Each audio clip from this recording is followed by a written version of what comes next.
Good morning, children. Hope you all are doing good. And I'm sure you all must be sincerely doing your assignments. Let's start our today's session with a short story.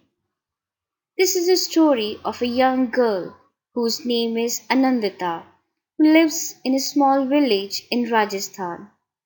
Every day she has to walk a long distance to fetch water. Her family owns a 5 acres of rocky piece of land there.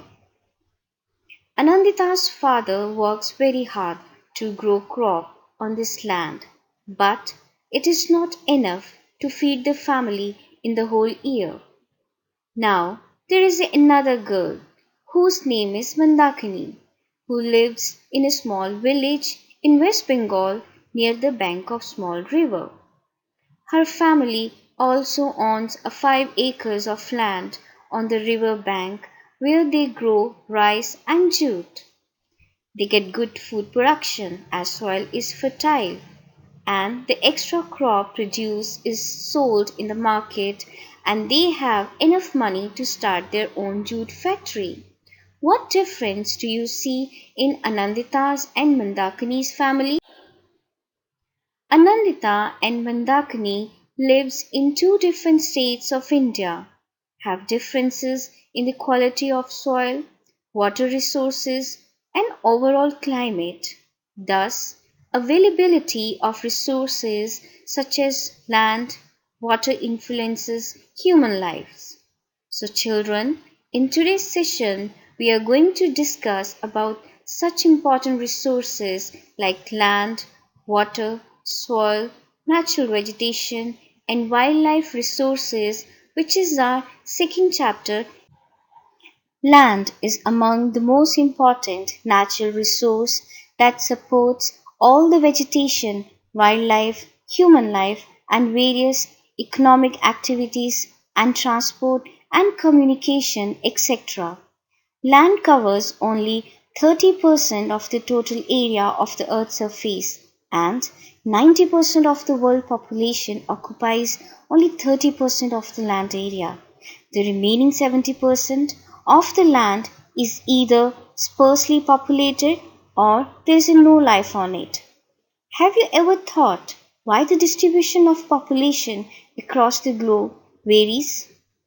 The uneven distribution of population in the different parts of the world is mainly due to varied characteristics of land and climate, the rock topography, steep mountains, desert areas, very thick forested areas are sparsely populated or there is no life on it, whereas plains and river valleys are densely populated areas of the world because these areas are suitable for agriculture. Land is used for different purposes such as agriculture, forestry, mining, building houses, roads, and setting up of buildings. This is commonly termed as land use. The use of land is determined mainly by two factors, physical factors and human factors. Physical factors like type of soil and availability of water. Human factors like population and technology. Land can be classified on the basis of ownership, private land and community land. A land which is owned by individuals are known as private land. For example, houses and farmers' agriculture. Community land. This is also called as common property resources, that is CPR. This land is owned by community for common uses.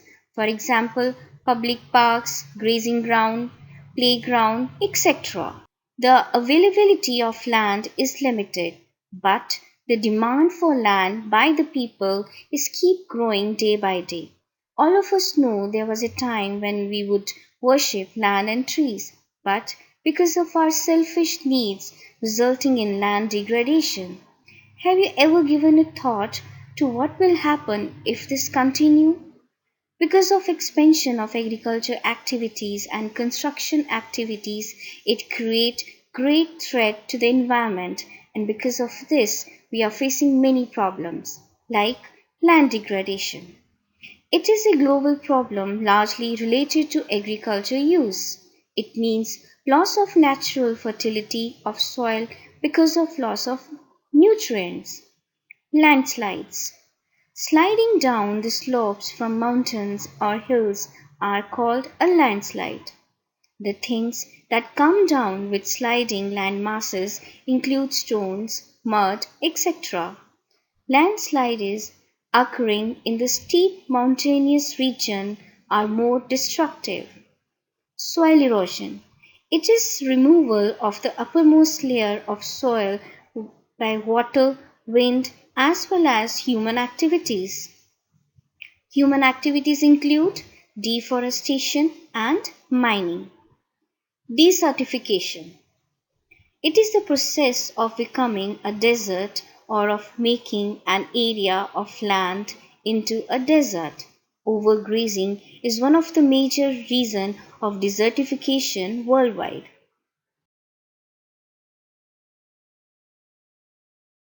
So, it's very important to conserve land. Land conservation is the process of protecting natural land and returning developed land to its natural state. So, how can we conserve our land resources? We can conserve our land resources first by afforestation, means planting more and more trees. Second, by land reclamation. It is a process of creating new landform from ocean, seas, rivers, lakes, etc. Like you must have heard about Palm Jumeirah in Dubai. The tree-shaped Palm Jumeirah Island is famous for glitzy hotels, posh apartments. It is one of the world's most daring development and the largest man-made island. Thirdly, by regulating the use of chemical fertilizers and pesticides. And fourthly, by checking on overgrazing. Another important natural resource is soil. It is the thin layer of grainy substance which covers the surface of the earth. The important components of the soil include organic matter, humus, silica, clay, and sand. The action of the sun, water, ice, wind, and plants break huge pieces of rocks to form soil. This process is known as weathering of rocks. Can you guess the process of weathering of rocks? It started in the beginning when the earth crust was made up of thick layers of rocks. These rocks were heated by the sun and cooled by the rain. This alternate heating and cooling result in the formation of cracks in the rocks. When it rains over the cracked rocks, water enters the cracks, and in winter, this water freezes into ice. This ice in the cracks further causes the rocks to break into smaller pieces. The moving water of streams, waterfalls, and rivers also break large rocks into smaller pieces. These smaller pieces of rocks undergo various changes and finally form soil. Soil formation is a slow process. It takes thousands of years to form a layer of soil. Do you know it takes hundreds of years to make just 1 centimeter of soil? How interesting, right? Soil are formed through the interaction of five major factors. First is time. The formation of soil is not one day process but requires many years to form. It determines the thickness of soil. Second is climate. It is one of the most important factor in the formation of soil because it affects the rate of weathering of the parent rock. Parent rock means we all know that rocks are formed by breaking down of bigger rocks. So the bigger and the older rocks from which the new rocks are formed is known as parent rock. It determines temperature, rainfall influence, rate of weathering, and humus formation. Remember humus? It means a substance made from dead leaves, plants, and animals. Third is parent rock. It determines color, texture, and minerals. Fourth is topography, or sometimes we also used to say relief. Remember relief? It is the difference between the highest and the lowest elevation. Okay, it affects soil processes, soil distribution, and the types of vegetation. And the fifth one is microorganisms. It improves the fertility of soil. Both humans and natural factors can lead to the degradation of soil, but there are some methods through which we can conserve soil. Soil conservation refers to the protection, efficient use of soil, and preservation of soil resources. This helps to trap moisture in the soil and moderate soil temperature.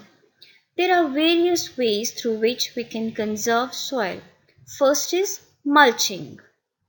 It is a method of soil conservation in which an uncovered piece of land is covered with straw or other layer of organic matter, as you can see in the given picture.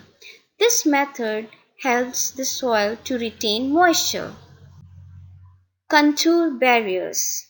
Contour means you can refer to the general shape or outline of an object, and barriers means obstruction. So contour barriers are the obstructions or barriers along the contours are made by growing grass or by putting stones to help in preventing soil erosion. Rock dam. Rocks are piled up to make a dam. In such dams, stones are put up in the path of flow of water to check erosion. Terrace farming. It is done in hilly areas. Plots are made in the shape of terraces to ensure flat surfaces for growing crops.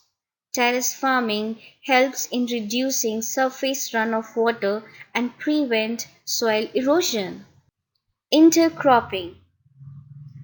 In this method, different crop is grown in alternate rows in different time to avoid soil erosion from rain wash. As you can see in the given picture, maize, soybean and oat are all together. Next is contour plowing, where land is plowed parallel to the contour of a hillside. This makes a natural barrier for water to flow down the slope. Seventh is shelter belts. Trees are planted in a straight rows to check the movement of winds. It prevents soil erosion. It is mostly done in coastal and dry regions. Another important natural resource is water. There are more than 326 million trillion gallons of water on earth. Less than 3% of all this water is fresh water, and of that amount, more than two-thirds is locked up in glaciers. With so much water around, it seems like there is enough to see us through for millions of years. But did you know that even water which seems to be in abundance might one day become scarce? Have you ever thought how much accessible fresh water is there on earth? So the answer is very little, because only 2.5% of all the water on the earth is fresh water and more than 97% is salt water. And out of this 2.5% of fresh water, more than two-thirds is frozen as snow and ice, and more than one-third is stored below ground as groundwater. This means that only 0.3% of all the fresh water on the planet is available for us as surface water in lakes, rivers, and streams. The answer is yes, it's only 0.3%. Although water can neither be added nor subtracted from the earth, its total volume remains same because of water cycle. It is remarkable to think that the global population and all the living species are supported by such a small amount of all the water on the planet. But for how much longer will this be the case? Will we ever run out of water? Currently, about 40% of the world's population live in water-stressed areas, means where there is a shortage of water. This is projected to be 50 to 65% by 2025. The increasing world population, the improving living standard, changing consumption patterns, expansion of irrigated agriculture, deforestation are the driving forces for the rising global demand for water. Most of Africa, West Asia, South Asia, parts of western USA, northwest Mexico, parts of South America, and the entire Australia are facing shortage of fresh water. So the question arises, how we will conserve water? Water conservation is the practice of using water efficiently to reduce unnecessary water usage. Water conservation has become essential in all regions, even where water seems abundant. That's because our water resources are finite and they are getting smaller day by day. If we all do our part in conserving precious water supplies, we can make a huge difference for the environment. There are many methods through which we can conserve water, like by controlling water pollution, by water harvesting. Water harvesting means a process of storing rainwater, and to take every possible step at the personal level to save water. For example, close the tap while brushing your teeth. Wash vegetables in a pan rather than directly under the tap water, etc. Other important natural resources are natural vegetation and wildlife resources. There are different kinds of plants and wildlife all around the world. In fact, there will be so much difference in plantation and wildlife in different regions of the same country itself, as India has quite diverse natural vegetation and wildlife in it. The naturally growing plant cover without any human aid is called natural vegetation. Animals which live in their natural habitat, usually away from the human habitation, are called wildlife. Natural vegetation and wildlife exist only in the narrow zone of contact between the lithosphere, hydrosphere, and atmosphere that we call biosphere. In the biosphere, living beings are interrelated and interdependent on each other for survival. This life supporting system is known as ecosystem.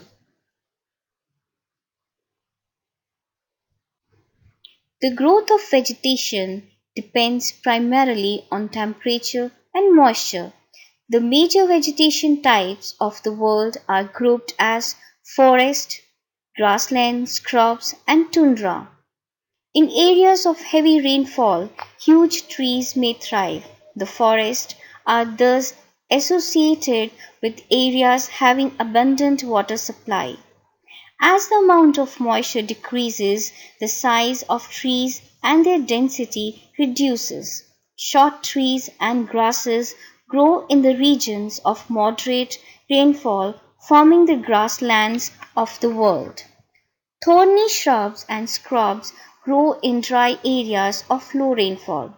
In such areas, plants have deep roots and leaves with thorny and waxy surface to reduce loss of moisture. Tundra vegetation of cold polar regions comprise of mosses and lichens. Changes of climate and human interference can cause the loss of natural habitats for the plants and animals.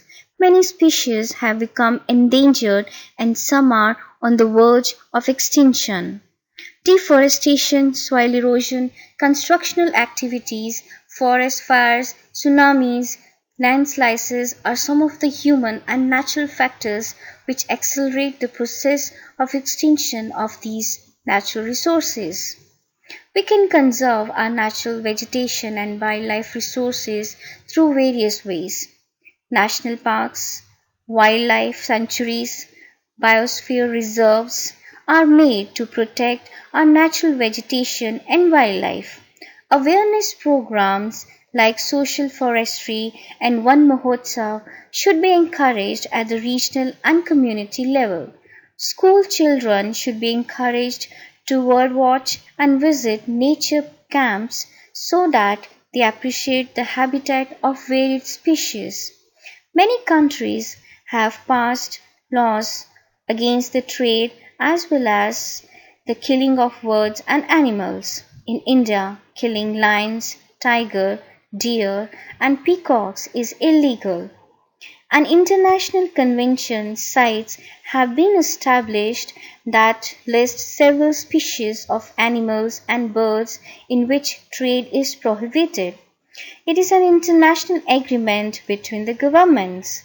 It aims to ensure that international trade in specimens of birds, wild animals, plants does not threaten their survival. Children, with this we have finished the explanation of this chapter. Read the PDF file and watch this video for the better understanding and enjoy learning. Stay home, stay safe, and God bless you all.